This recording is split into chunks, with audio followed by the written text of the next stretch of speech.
Cry me a river upstream. This wind blow back branches and spawn tears.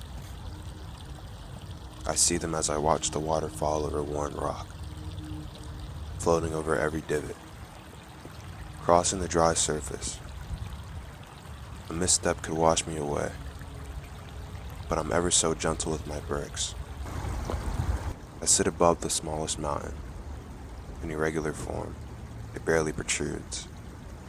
On this island I watch the waves, a calm stream, but the tears won't fall. A half-empty pool. They sit still, unmoved.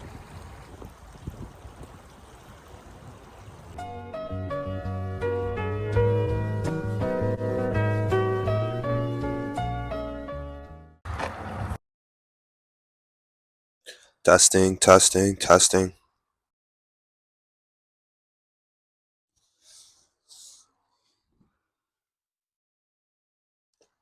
Bro, always something, dude.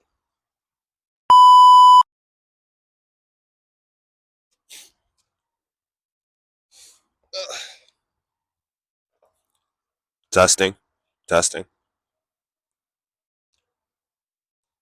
Hello? You're watching Live Full. Can you tell this guy barely knows the language he supposedly speaks? RFU.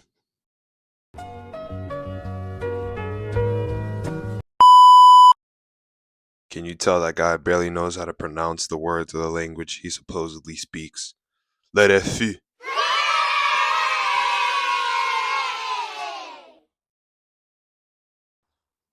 Um, yeah, this is like, I don't know, like a mini post credits. I don't know. But, I kind of wanted to talk about, Cry Me A River Upstream.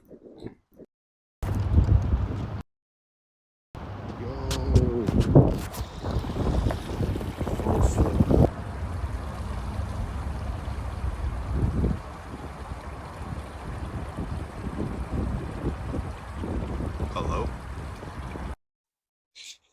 Alright, this wind is really stupid.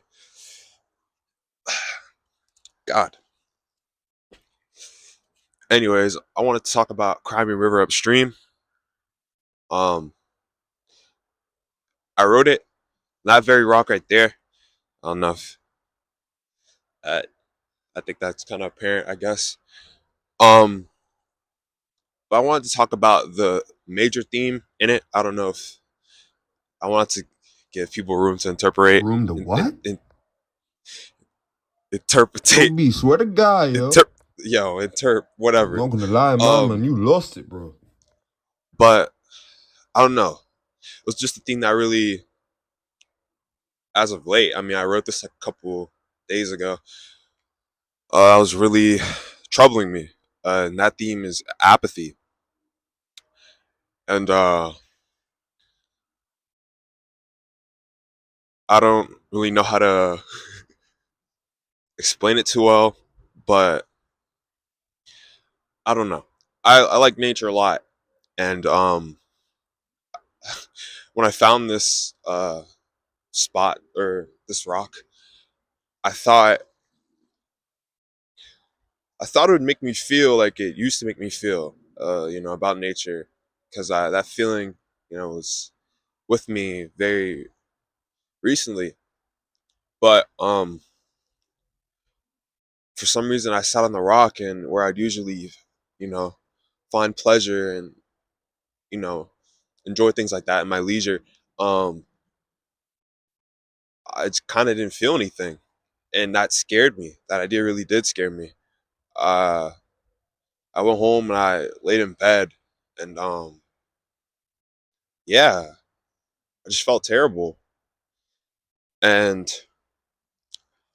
it took me a couple days and a conversation with my friend to really understand that it really wasn't supposed to make everything feel, you know, okay. There's a whole bunch of external factors that, you know, play a part in that feeling that I felt.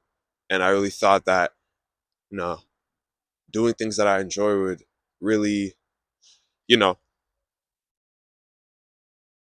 change how I felt. And I think that's unfair of me, honestly, because as much beauty as there is in our lives, I think the true beauty in understanding it is not trying to psychoanalyze it and just loving it for what it is. I think I thought that all the complex questions that I was asking myself and that were troubling me would be solved sitting on this small mountain, but that wasn't the case. So I think now, as I return to film today, um, I think it was really a good experience for me to again see it for what it is, nature.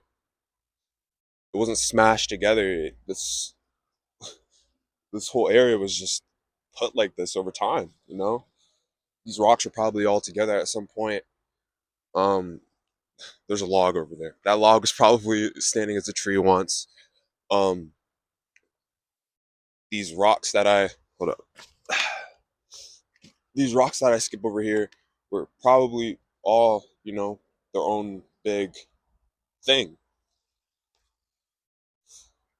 But yeah, that's the theme that I wanted to discuss in unwinding uh, apathy, and that it isn't all it is, is to be. It's really a whole bunch of little things. Well, the inverse of apathy are a whole bunch of little things that you have to remind yourself that can be simple in their enjoyance. It doesn't always have to be complex, and I think that was what was troubling my brain. Um, but yeah, this has been Later See. Full. I'm John. Thank you for watching.